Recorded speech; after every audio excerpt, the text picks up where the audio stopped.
Assalamualaikum warahmatullahi wabarakatuh. Perkenalkan nama saya Sofia Anggraini, NIM 21086287.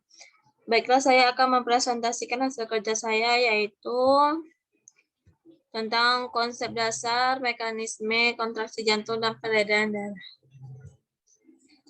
Pada materi ini, pokok pembahasannya ada 4. Yang pertama, struktur jantung. Yang kedua, mekanisme kontraksi jantung. Yang ketiga, struktur dan sirkulasi pembuluh darah.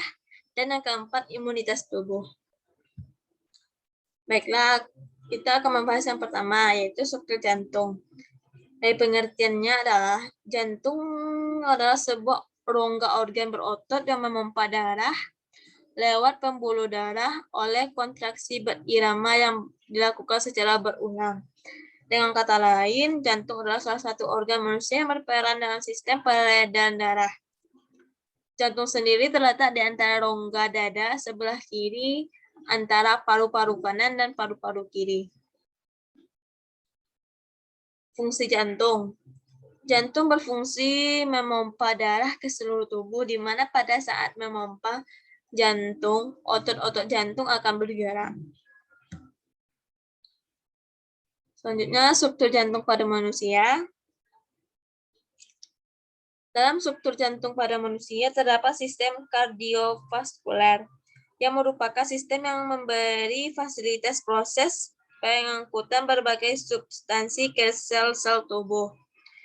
Jantung memiliki 2 atrium dan 2 ventrikel.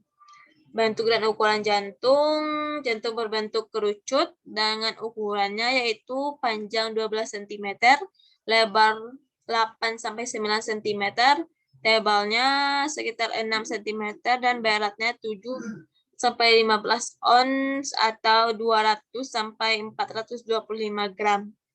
Ruang dalam jantung ada 4 dalam jantung, di mana terdiri 2 atrium dan 2 ventrikel.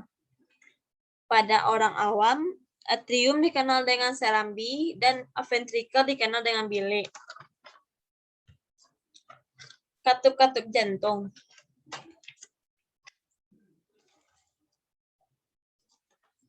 Yang pertama, katup-katup jantung ada 4. Yang pertama, katup trikuspid. Katup trikuspid adalah katup yang terletak di antara atrium kanan dan ventrikel kanan, yang berfungsi mencegah kembalinya aliran darah menuju atrium kanan dengan cara menutup pada saat kontraksi ventrikel. Sesuai dengan namanya, katup trikuspid terdiri dari 3 daun katup. Yang kedua ada pulmonal. Katup pulmonal. Setelah katup trikuspid tertutup, darah akan mengalir dari dalam ventrikel kanan melalui truncus pulmonalis.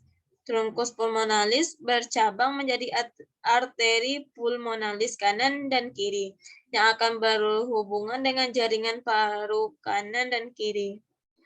Yang ketiga ada katup bikuspid. Katup bikuspid atau katup mitral mengatur aliran darah dari atrium kiri menuju ventrikel kiri. Seperti katup trikuspid, katup bikuspid menutup pada saat kontraksi ventrikel. Katup bikuspid terdiri dari 2 daun katup. Yang keempat ada katup aorta. Katup aorta ini terdiri dari 3 daun katup yang terdapat pada pangkal aorta katup. Ini akan membuka pada saat ventrikel kiri berkontraksi sehingga darah akan mengalir ke seluruh tubuh. Sebaliknya, katup akan menutup pada saat ventrikel kiri relaksasi sehingga mencegah darah masuk kembali ke dalam ventrikel kiri. Komponen-komponen sistem induksi jantung ada 3. Yang pertama, sinoatrial, yang kedua atrioventrikular, yang ketiga ada RA, LA, RF, dan LV. Selanjutnya, yang kedua, kita akan membahas tentang mekanisme kontraksi jantung. Apabila terjadi gangguan pada katup atau pembuluh darah pada jantung, maka akan berakibat fatal. Kondisi kelainan pada katup jantung dapat disebabkan karena katup tidak dapat membuka dengan sempurna atau menutup sempurna. Sedangkan penumpukan pada pembuluh darah dapat disebabkan oleh penumpukan lemak yang menyebabkan terbentuknya sumbatan sehingga mengganggu laju aliran darah atau aterosklerosis. Jantung akan berkontraksi secara ritmik akibat adanya impuls listrik yang dibangkitkan oleh jantung sendiri. Yang ketiga, kita akan membahas tentang struktur dan sirkulasi pembuluh darah. Sistem sirkulasi merupakan suatu sistem sirkulasi transportasi yang bertugas untuk mengedarkan semua sari makanan dan oksigen atau O2 ke jaringan tubuh, mengembalikan karbon dioksida atau CO2 ke paru-paru, sisa metabolisme ke ginjal, serta mengedarkan hormon untuk kelangsungan hidup sel tubuh. Manusia memerlukan makanan dan oksigen untuk melangsungkan metabolisme selama hidupnya. Yang selanjutnya, fungsi peredaran darah pada manusia. Fungsi peredaran darah pada manusia ada 5. Yang pertama, mengedarkan oksigen dari paru-paru ke seluruh tubuh dan mengangkut karbon dioksida. Yang kedua, mengangkut nutrisi yang diperlukan untuk metabolisme tubuh dari sistem pencernaan dan membawa sisa metabolisme ke ginjal untuk dibuang. Yang ketiga, mengangkut hormon. Yang keempat, mengangkut sistem kekebalan tubuh. Dan yang kelima, mengatur suhu tubuh. Sistem sirkulasi pembuluh darah dapat dibagi menjadi 2. Yang pertama, sistem sirkulasi pulmonalis.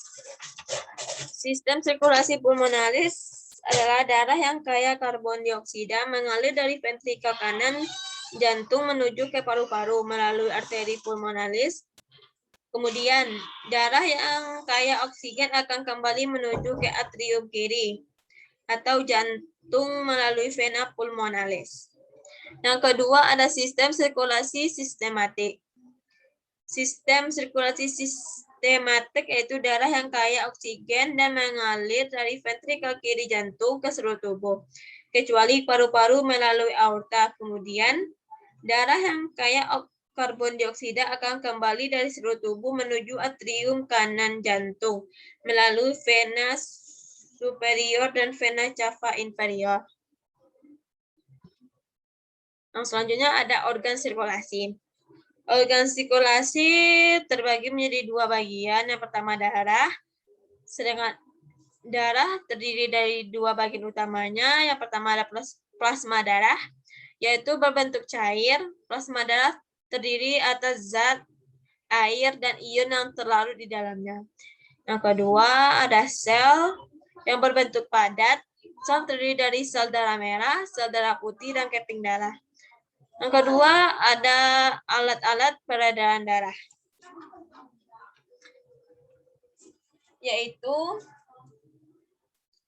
sarana untuk mengedarkan darah seluruh tubuh berupa pembuluh darah dan jantung. Selanjutnya ada mekanisme sirkulasi. Pada mekanisme sirkulasi, cara kerja sistem peredaran darah dibagi menjadi 2, yaitu peredaran darah kecil dan peredaran darah besar. Yang pertama, pada peredaran darah kecil, yaitu peredaran darah yang mengalir dari jantung ke paru-paru dan kembali ke jantung. Dengan urutannya, dari jantung atau bilik kanan menuju arteri pulmonalis, lanjut ke paru-paru, lanjut ke vena pulmonalis, dan berakhir di jantung serambi kiri. Yang kedua, peredaran darah besar, yaitu peredaran darah yang mengalirkan darah yang kaya oksigen dari bilik kiri jantung. Urutannya dari jantung atau bilik kiri menuju aorta, dari aorta disalurkannya ke seluruh tubuh, lalu menuju vena cava, dan akan berakhir di jantung atau serambi kanan. Yang terakhir, kita akan membahas tentang imunitas tubuh. Imunitas tubuh adalah cara alami mempertahankan tubuh Dalam menjauhi segala macam infeksi, sistem imunitas juga menyerang berbagai bakteri dan menjaga tubuh tetap sehat. Penyebab menurunnya kekebalan tubuh, yaitu pertama ada stres. Tubuh yang stres tidak terkendali akan meningkatkan produksi hormon kortisol. Peningkatan hormon ini mengakibatkan penurunan fungsi kekebalan tubuh secara signifikan. Yang kedua, kurang istirahat. Ada kebiasaan buruk lain yang membuat sistem imunitas tubuh menurun, yaitu kurang tidur. Pentingnya mencukupi kebutuhan dengan istirahat baik di segala usia. Sebaiknya orang dewasa memiliki waktu tidur 7-8 jam. Yang ketiga yaitu jarang berolahraga. Ini adalah kebiasaan salah satu karena tubuh yang jarang bergerak rentan terkena penyakit. Dianjurkan untuk rutin berolahraga setiap hari selama minimal 30 menit paling cepat. Yaitu yang selanjutnya cara meningkatkan kekebalan tubuh. Yang pertama dengan menjaga gaya hidup yang baik. Yang kedua rajin berolahraga seperti push up, sit up, dan lain-lain. Yang ketiga sering makan buah dan sayuran. Yang keempat banyak minum air putih. Terima kasih. Assalamualaikum warahmatullahi wabarakatuh.